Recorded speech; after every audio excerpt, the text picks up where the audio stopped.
Je vous invite à prendre vos Bibles et trouver la lettre de Paul écrite aux Philippiens. Et nous parlons ici, pour la 6e fois, je crois, sur ce thème de la paix que Dieu veut qu'on connaisse. Pas seulement la paix avec Dieu grâce à Jésus-Christ,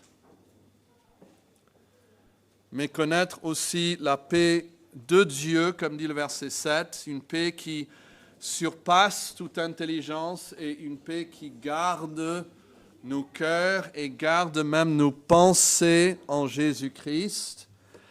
Et même plus que cela, le texte que nous avons pour aujourd'hui, le verset 9, connaître le Dieu de paix lui-même.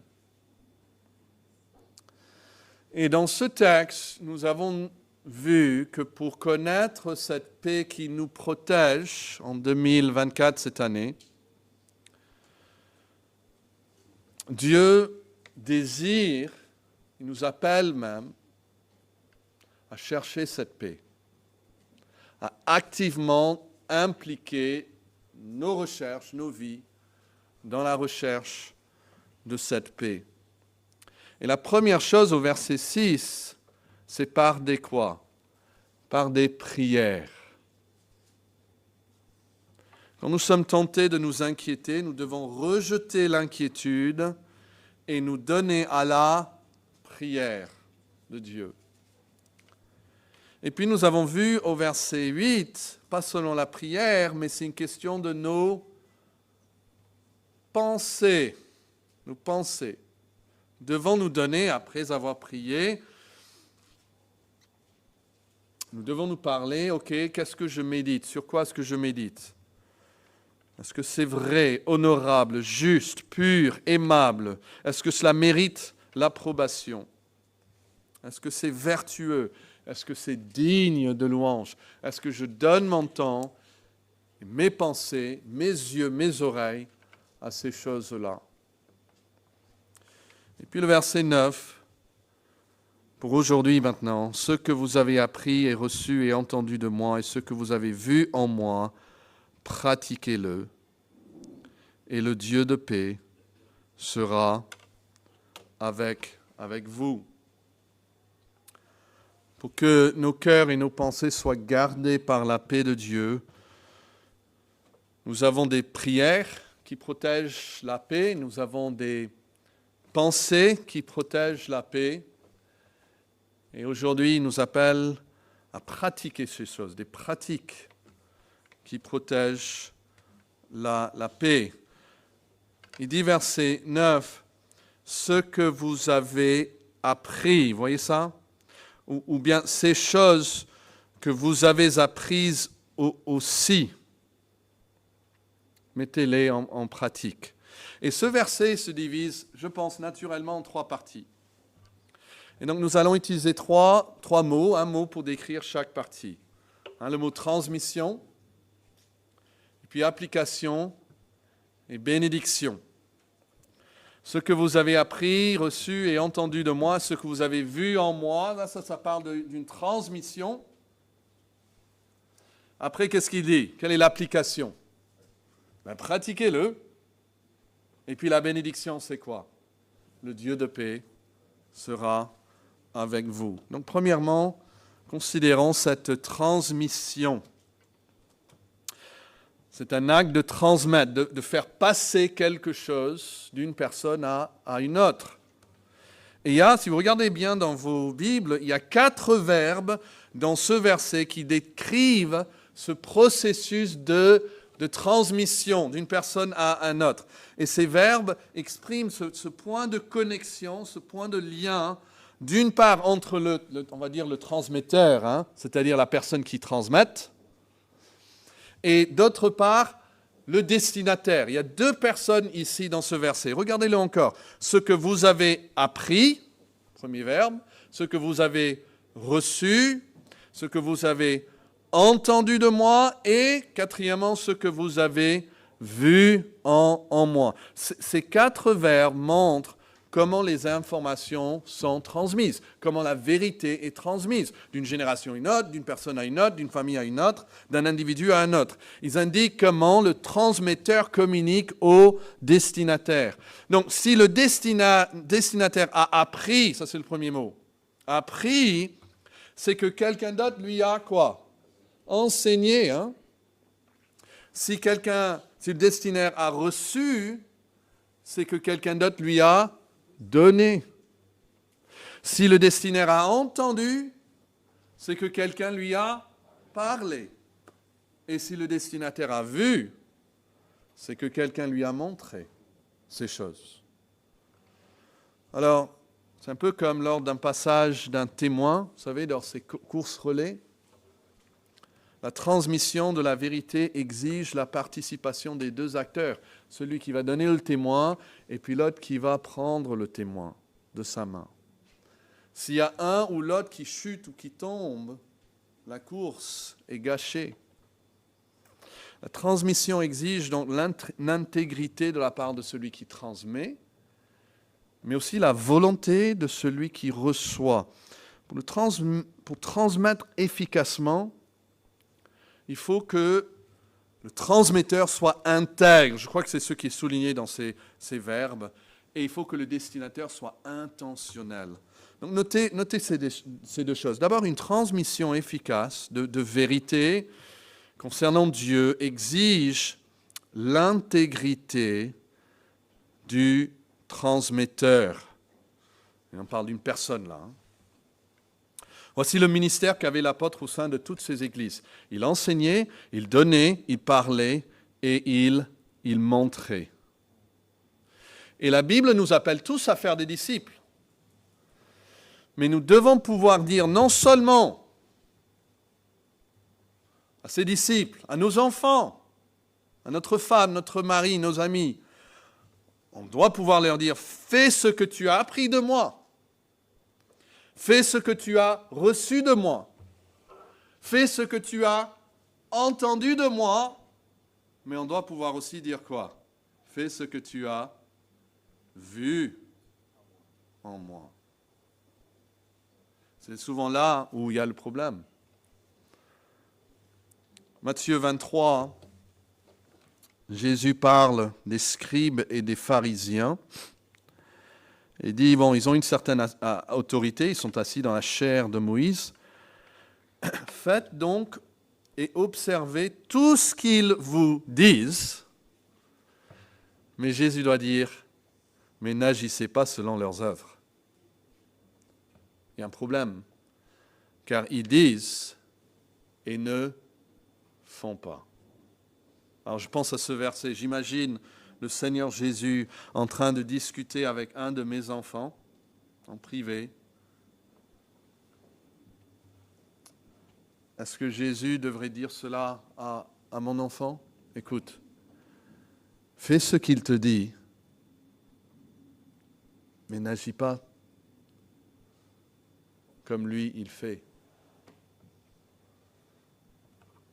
En Romains 2, ces Juifs qui se vantaient, ils se flattaient, vous voyez, d'être le conducteur des aveugles. Hein, donc ceux qui enseignaient aux autres. Ils connaissaient la vérité. Ils étaient la lumière de ceux qui sont dans les ténèbres. Ils se considéraient comme le docteur ou l'enseignant des insensés, le maître des ignorants.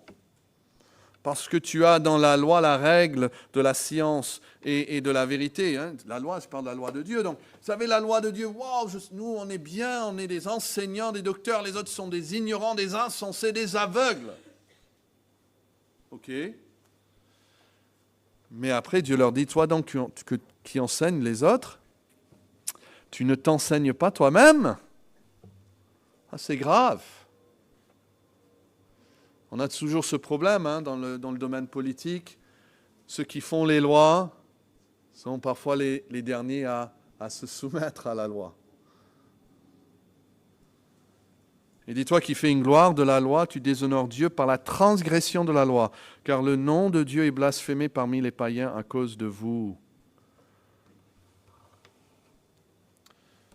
Donc il dit ici, pour revenir à notre texte, ce que tu as appris, ou bien ce que Paul est peut-être en train de dire là au début du verset 9, c'est que les choses que je viens de mentionner au verset 8, que vous avez aussi, ces choses, vous les avez aussi apprises et reçues de moi. C'est peut-être même le lien qu'il est en train de faire. Donc regardez le verset 8 encore. Quand il parle de tout ce qui est vrai, tout ce qui est honorable, tout ce qui est juste, tout ce qui est pur, tout ce qui est aimable, tout ce qui mérite l'approbation, qui est vertueux, digne de louange, il dit, voilà, ces choses, vous les avez aussi reçues de moi et même vues en moi. Il parle des choses qui venaient de sa propre vie. Donc je crois on ne va pas passer plus de temps, mais c'est bien de souligner le fait que si nous donnons aux autres, nous donnons pas seulement avec la bouche, mais nous donnons aussi avec l'exemple. Et ils vont pas seulement nous écouter, ils vont aussi nous regarder. Et Paul pouvait dire, regardez-moi. Mais prenons maintenant de l'autre côté. Celui qui reçoit. Parce que ça, c'est nous tous. On reçoit de Dieu. Et donc, on reçoit de cet épître. Et on reçoit donc de cet apôtre. C'est lui qui écrit ces choses pour nous, même ici à Sarcelles aujourd'hui. Une transmission efficace exige l'intentionnalité du destinataire. Ce n'est pas quelque chose qui vous arrivera par osmose ou par accident. Il faut être déterminé à le faire. Vous avez appris. Vous avez reçu, entendu et vu. Notez d'abord, vous avez appris. Ce même mot est utilisé par Jésus en Matthieu 11, 29. Prenez mon joug sur vous et, c'est ce mot, recevez mes instructions. Ils ont reçu ces instructions. Et puis il dit, vous avez reçu. Encore un mot très fort. La première fois que c'est utilisé dans le Nouveau Testament, ce mot recevoir, c'est en Matthieu 1, 20. Quand Joseph pensait par rapport à sa femme, un ange du Seigneur lui apparut en songe et lui dit, Joseph, fils de David, ne crains pas de prendre avec toi Marie, ta femme. Prendre avec toi Marie, ta femme, c'est ce même verbe, recevoir. Et Paul dit des Corinthiens, en 1 Corinthiens 15, qu'ils ont reçu la parole de Dieu. Et Paul dit à ses Philippiens ici, c'est ce que vous avez déjà reçu en vous-même. Parce que la parole peut être annoncée sans être reçue. Vous connaissez la parabole de Jésus des 4 terrains. Et parfois la semence, elle tombe sur le chemin. Et elle n'est même pas reçue. Les oiseaux viennent, le prennent. La personne, ils ont entendu, ils étaient peut-être au culte, mais vraiment, si c'est même passé dans une oreille, c'est parti par l'autre. Ça n'a pas été reçu dans le cœur. Hébreux 4, 2 dit, la parole qui leur fut annoncée ne leur servit de rien parce qu'elle ne trouva pas de la foi chez ceux qui l'entendirent. Mais pour l'église des Philippiens, la réponse à la parole de Dieu était tout autre. Paul peut leur dire, vous avez reçu ces choses. Nous aussi, nous devons faire exprès, chaque fois que nous entendons, nous lisons la parole de Dieu, de recevoir la parole de Dieu. Jean, en parlant de la parole vivante, il a dit, en Jean 1, 11, elle est venue chez les siens, et les siens ne l'ont point, c'est ce même mot encore, ils ne l'ont point reçu. Les Philippiens l'ont reçu. Avez-vous reçu les paroles de Jésus? Le Saint-Esprit rendra ce témoignage des chrétiens à Corinthe, en Galatie, Galates 1, 9, à Philippe, ici en Philippiens 4, 9, aux Colossiens, Colossiens 2, 6, dans toutes ces églises, le témoignage est que ces personnes ont reçu la parole de Dieu. C'est la marque d'un croyant. Quand Dieu parle, il reçoit. Et puis il dit, dans le même verset, vous avez aussi, quel est le troisième verbe? Vous avez entendu de moi. Jean 9, 27, Jésus parle, il dit, je vous l'ai déjà dit, et vous ne l'avez pas écouté. Pardon, ça, ce n'est pas Jésus qui parle, c'est l'homme aveugle qui parle. Et il a dit, je vous ai déjà partagé mon témoignage et vous ne voulez pas l'écouter. Eux, ils voulaient écouter, ils voulaient entendre la parole de Dieu. Là aussi, c'est une marque de ceux qui connaissent Dieu. Ils veulent entendre la parole de Dieu. Il y a une soif pour lire la parole de Dieu et entendre la prédication de la parole de Dieu. Et puis, il dit à la fin, vous avez aussi vu. Vu. Alors, est-ce que vous pouvez reculer d'un chapitre en Philippiens et trouver Philippiens 3 et verset 17. Que dit Paul dans ce verset à ces Philippiens? Soyez tous mes, quoi? Mes imitateurs. Et il leur dit quelque chose de plus.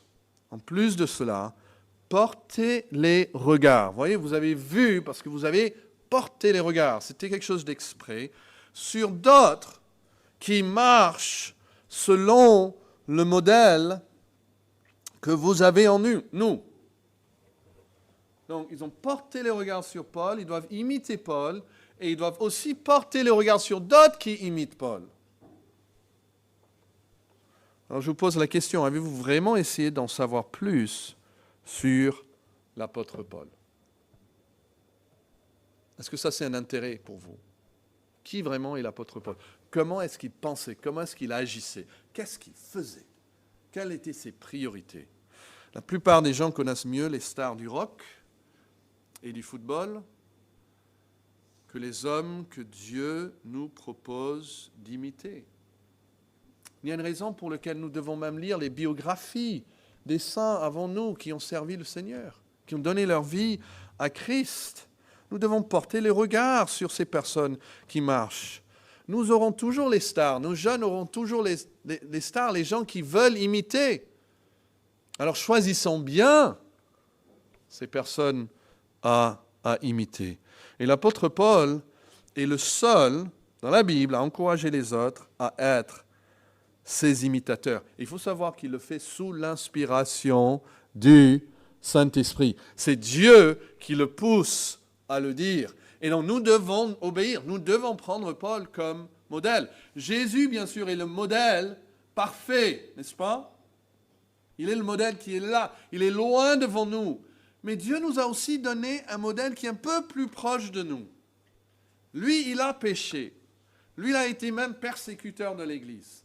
Et donc, si Jésus est loin devant, il y a Paul qui est quand même dans la même direction. Donc, en voyant Paul, nous pouvons même voir Jésus qui est même devant lui. Et Jésus désire, Dieu désire, la Bible nous appelle même à regarder Paul et à imiter Paul. Ce qui concerne vos modèles, le mot grec pour imitateur, c'est le mot miméomai.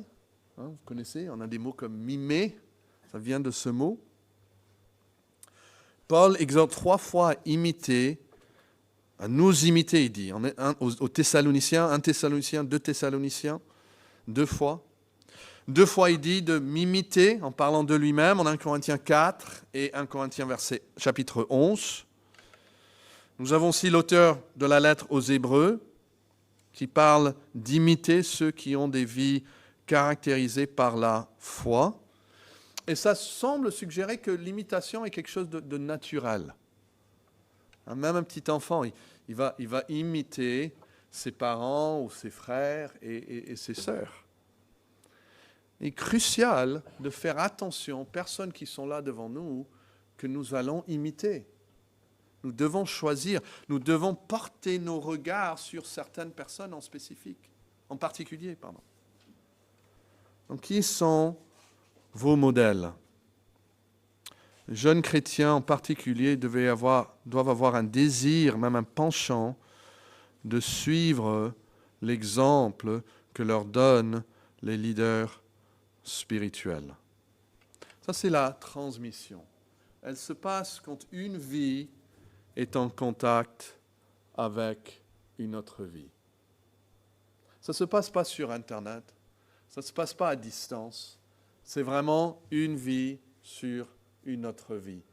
Et Jésus avec ses disciples, on l'a vu, il les a pris avec lui pour qu'ils soient avec lui mardi. Et après, il les envoya pour prêcher. Il voulait ce contact. Et l'Église a été conçue même pour que nous ayons un contact les uns avec les autres. C'est pour ça, c'est tellement important de venir, si Dieu vous permet, même à la réunion de prière. Pourquoi? Il faut ce contact entre nous. Imaginez, on avait une église et on se dit, on se voit une fois par an. Est-ce que ce serait vraiment un corps qui fonctionne ensemble? Non, le contact est essentiel pour que la transmission de la vérité. Et ça veut dire aussi que vous, tout seul avec votre Bible, n'est pas suffisant. Il faut la Bible, bien sûr. La Bible avant tout. Attention, je ne dis pas on élève une personne au-dessus de la Bible, pas du tout. Mais la Bible, c'est la Bible elle-même qui nous apprend qu'il faut vie sur vie pour que cette transmission soit faite. Et vous devez vous-même vous investir dans la vie des autres. On ne peut pas rester loin des autres. Alors regardez ce deuxième mot. Il dit « ce que vous avez appris et reçu et entendu de moi, ce que vous avez vu en moi ». Tout ça, c'est la transmission. Et maintenant, qu'est-ce qu'il dit? Il dit « pratiquez-le ». Ça, c'est l'application. Pratiquez-le. Alors, est-ce que vous pouvez garder votre place et trouver Jacques chapitre 1? C'est plus loin dans vos Bibles, vers la fin. Jacques chapitre 1. À partir du verset 21, il y a un très, très grand danger.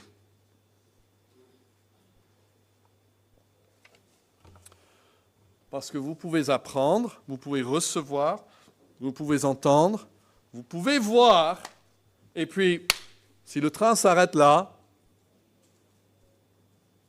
c'est un danger. Donc verset 22 dit, Jacques 1, 22, « Mettez en pratique la parole. Et ne vous bornez pas à quoi? À l'écouter, à l'entendre, à le voir. Parce que si vous faites ça, vous quoi? Quel est le mot? Quel danger ici? Il dit, vous trompez vous-même. Vous allez vous tromper vous-même. Si vous écoutez, vous recevez, vous regardez, mais vous ne pratiquez pas. Il n'y a pas d'application. Vous ne faites pas l'application. Vous êtes, verset 23, il dit, car si quelqu'un écoute la parole et ne la met pas en pratique, il est semblable à un homme qui regarde dans un miroir son visage naturel et qui, après s'être regardé, s'en va et oublie aussitôt comment il était. Mais le contraste ici, celui qui aura plongé les regards dans la loi parfaite, la loi de la liberté. Donc oui, il faut regarder, oui, il faut écouter, oui, il faut étudier. Mais il faut aussi quoi? Persévérer là-dedans. N'étant pas un auditeur oublieux, mais se mettant à l'œuvre, celui-là sera heureux dans son activité. Ce n'est pas tout le monde. Alors, qu'est-ce que ça veut dire d'être trempé? C'est être convaincu que quelque chose est d'une certaine manière alors qu'elle ne l'est pas. Hein? C'est être convaincu d'avoir raison lorsqu'on a tort. C'est se sentir en sécurité alors qu'on est en danger. C'est avoir l'impression qu'on progresse quand on va en fait dans l'autre sens. Et le danger d'être trompé comme ça, c'est que on ne le sait pas. Parce que le moment où on le sait, on n'est plus trompé. Vous voyez? C'est pas juste qu'il y a une erreur. Ah, j'ai une erreur, je sais que j'ai une erreur. C'est que je suis dans l'erreur et je pense que je suis dans la vérité. Je suis dans le danger et je pense que je suis en sécurité. Les choses vont mal avec Dieu et je pense que tout est bien avec Dieu. Ça, c'est le danger d'être trompé. Et ça arrive, ça nous arrive même, il dit, si vous écoutez et vous ne pratiquez pas les choses. Écouter sans agir, c'est se tromper soi-même. Et dans n'importe quel domaine, hein, Dieu peut nous mettre face à quelque chose, il nous met une décision à prendre, quelque chose à croire, et on peut être trompé dans plein de domaines si dans ce domaine-là, on ne se soumet pas à Dieu. Jésus met en garde contre cela dans l'histoire des 2 maisons. Hein, vous les jeunes, vous connaissez cette histoire, 2 maisons qui sont construites. Jésus dit, il dit, quiconque entend ces paroles que je dis et ne les met pas en pratique sera semblable à un homme insensé qui bâtit sa maison sur le sable. Que fait de cet homme un homme insensé? Est-ce que c'est qu'il n'entend pas les paroles? Non, il les entend. Mais il ne les met pas, quoi, en pratique. Jean 13, verset 17. Si vous savez ces choses, Jésus dit, vous êtes heureux pourvu que vous les pratiquez. J'espère que vous avez lu Le voyage du pèlerin. Sinon, il faut le faire. Mais il y a chrétiens et fidèles, ils marchent ensemble et ils rencontrent un homme. C'est le personnage que moi je trouve le plus amusant dans tout le livre. Il s'appelle Beau Parleur. Beau Parleur. Et comme vous pouvez imaginer, cet homme, il aime parler de tout. Et il a une connaissance précise sur la doctrine chrétienne et sur la Bible. Et Fidèle est impressionné, et il dit, waouh, de quoi pouvons-nous parler? Et Beau Parleur lui dit, et je cite, ce qui vous plaira. Je puis vous parler de choses célestes ou de choses terrestres, morales ou évangéliques, sacrées ou profanes, des choses passées ou des choses à venir, de celles qui sont essentielles ou de celles qui sont secondaires. En un mot, de tout ce qui peut vous être utile ou nécessaire. Voilà, il est prêt à parler de tout. Mais dans la conversation, on commence à réaliser que Beau Parleur sait bien parler, mais ne vit pas ce qu'il dit. Et donc, Fidèle commence à insister un peu sur le fait que nos actions, notre vie doit être en correspondance avec nos paroles. Et à un moment, Fidèle lui répond ceci. Il dit, « Car il y a une connaissance qui est stérile, celle de celui qui connaît la volonté de son maître et ne la fait pas.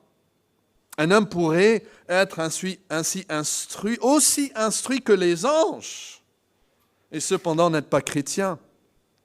La connaissance plaît aux hommes vains, mais l'obéissance plaît à Dieu. » C'est fort, hein? Il dit non que le cœur puisse être bon sans la connaissance. Ok, ça, on l'admet, hein?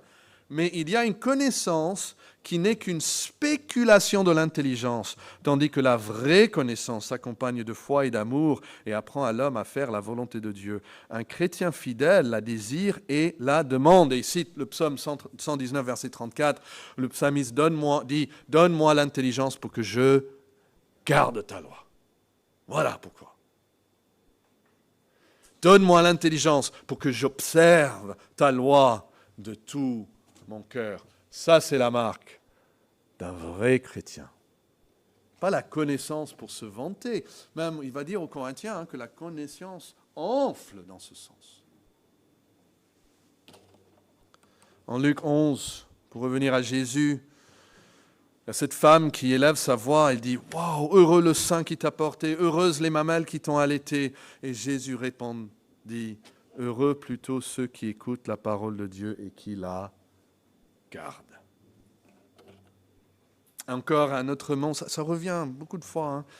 Ils viennent à Jésus, il dit « Ta mère et tes frères sont dehors et ils désirent te voir. » Mais il répondit « Ma mère et mes frères sont ceux qui écoutent la parole de Dieu et qui, quoi, la mettent en pratique. » Cela définit même la famille de Christ.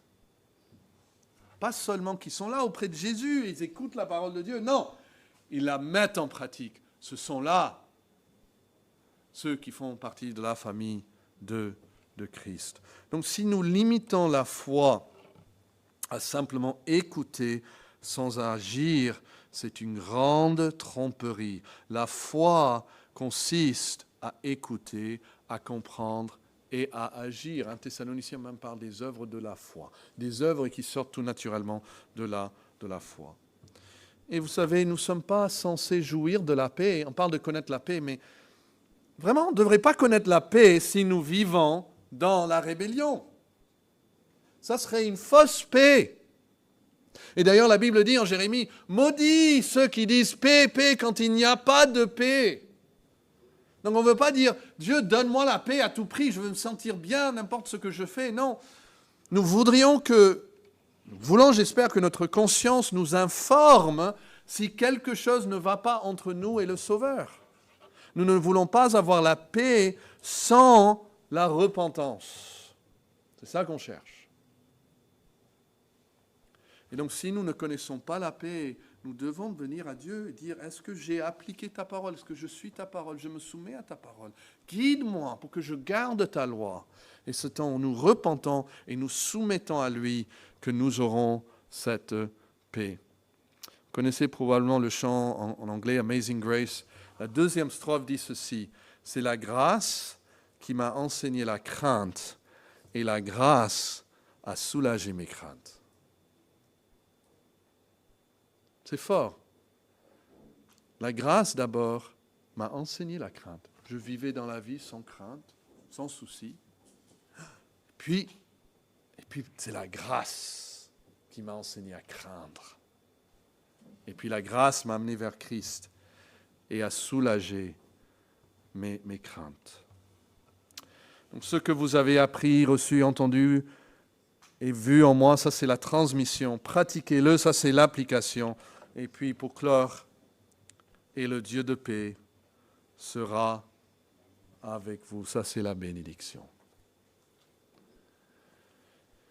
Et là, je veux simplement dire que la bénédiction n'est pas simplement d'avoir la paix,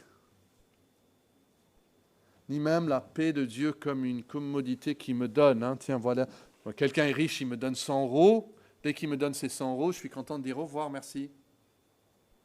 C'est pas comme ça qu'on veut la paix de Dieu. Il me donne la paix, voilà, j'ai plus besoin de toi, Dieu, tu m'as donné la paix, ça va maintenant. Non, on veut le Dieu de paix. On veut la paix en relation avec lui. C'est en fait Dieu que nous désirons avant tous. Et c'est pour ça que nous sommes prêts à nous repentir, à corriger ce qui ne va pas, parce que nous voulons rester en paix avec le Dieu de paix. Nous voulons une conscience pure. Nous voulons une relation ouverte avec lui. Nous ne voulons même pas connaître la paix si c'est une paix sans Dieu. On ne veut même pas aller au ciel si Dieu n'est pas là. Parce que nous désirons le Dieu de paix. Connaissez-vous ce Dieu de paix? La Bible est claire que tous le connaîtront d'une manière ou d'une autre. Tout genou fléchira, toute langue confessera que Jésus-Christ est Seigneur. Ils le verront, ils le diront qu'il est Seigneur, mais pour beaucoup, ils seront son ennemi. Et Jésus leur dira, « Je ne vous ai jamais connu. » Mais d'autres connaîtront et seront connus par ce Dieu de paix. Prions. Nous te louons, ô Dieu, que le fait que nous vivons dans un monde qui court vers la guerre, qui fait tout pour l'arrêter mais ne peut pas, qui fait tout pour connaître la paix mais ne peut pas la connaître, qui essaye de gérer tout mais qui ne peut rien gérer. Nous voyons le monde autour de nous trembler. Nous voyons des personnes autour de nous qui sont extrêmement troublées. Mais nous te louons de ce que nous pouvons venir à toi dans la prière. Et que nous pouvons avoir la paix de Dieu qui surpasse toute intelligence. Et nous prions que chaque personne ici, même chaque jeune, puisse être sûr et certain de leur relation avec Christ, qu'ils connaissent réellement le Seigneur Jésus et que tu déverses dans leur cœur après, et seulement après cela, ta paix. Bénis ta parole à nos cœurs, nous prions, au nom de Jésus-Christ. Amen. Si vous ne connaissez pas le Seigneur Jésus, la Bible dit aujourd'hui est le jour du salut. Ne remettez pas ces choses au lendemain. Mais faites la paix aujourd'hui avec Dieu et vous connaîtrez après sa paix.